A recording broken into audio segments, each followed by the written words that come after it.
ಬಂಧುಗಳೇ ನಮಸ್ಕಾರ. ಭೈರನತ್ತಹಳ್ಳಿಗೆ ಇಷ್ಟೊಂದು ಸುಂದರವಾದ ಇತಿಹಾಸ ಇರೋದು ಎಷ್ಟು ನಿಜವೋ ಇವತ್ತಿಗೂ ಇಲ್ಲಿನ ಜನ ಮೂಲಭೂತ ಸೌಕರ್ಯಕ್ಕಾಗಿ ಒದ್ದಾಡ್ತಿರೋದು ಅಷ್ಟೇ ಕೈ ವಾಸ್ತವ. ಇಲ್ಲಿಗೆ ಬಂದು ಜನರನ್ನ ಮಾತಾಡಿಸಿದಾಗ ಅವರ ಕಣ್ಣೀರ ಕಥೆಗಳು ಕಣ್ಣಿಗೆ ಕಟ್ಟಿದ ಹಾಗೆ ಕಾಣಿಸ್ತವು. ಇಲ್ಲಿನ ಊರ ಒಳಗೆ ಇರುವ ರಸ್ತೆಗಳು ಇನ್ನೂ ಸಹ ಅಭಿವೃದ್ಧಿ ಆಗಿಲ್ಲ. ಅದಕ್ಕೆ ಸಾಕ್ಷಿ ಈ ರಸ್ತೆಗಳೇ. ಇಲ್ಲಿ ಹೋಯ್ತಕ್ಕಂಥ ನೀರು ಅಲ್ಲಿಂದ ಜಮೀನಿಂದ ಬರೋದು ಎಲ್ಲ ಮನೆಗಳಿಗೆ ನುಗ್ತಾವ. ಆದ್ರಿಂದ ಮಳೆ ಬಂದ್ರ ಅಟ್ಟಿಗೆ ಊರ್ಲಿ ಬೀದಿ ಎಲ್ಲ ಗಲ್ಲಿಗಳು ಹುಚ್ಚ ಹೂಗಳು ಎಲ್ಲ ರೋಡ್ಲೆ ಬಿದ್ದಾವ. ಯಾರು ಕ್ಲೀನ್ ಮಾಡೋರು ಇಲ್ಲ.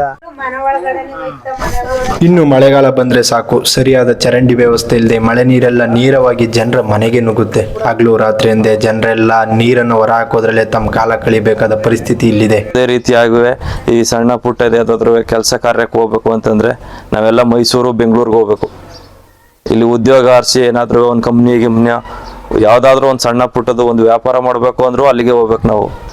ಏನಂತಂದ್ರೆ ಕೃಷಿ. ಎಲ್ಲಕ್ಕಿಂತ ಮುಖ್ಯವಾಗಿ ನಮ್ಮ ಹನ್ನೂರು ತಾಲೂಕಿನ ಮತ್ತು ಈ ಭೈರನತ್ತಹಳ್ಳಿಯ ಯುವಕರಲ್ಲಿ ಎಷ್ಟೋ ಜನ ಓದ್ಕೊಂಡಿದ್ದಾರೆ, ಕೆಲಸ ಮಾಡೋ ಉತ್ಸಾಹ ಹೊಂದಿದ್ದಾರೆ. ಆದ್ರೆ ದುರ್ದೈವ ಅಂದ್ರೆ ಇಲ್ಲಿನ ಯುವಕರಿಗೆ ಯಾವುದೇ ಸರಿಯಾದ ಕೆಲಸ ಉದ್ಯೋಗದ ಅವಕಾಶಗಳೇ ಇಲ್ಲ.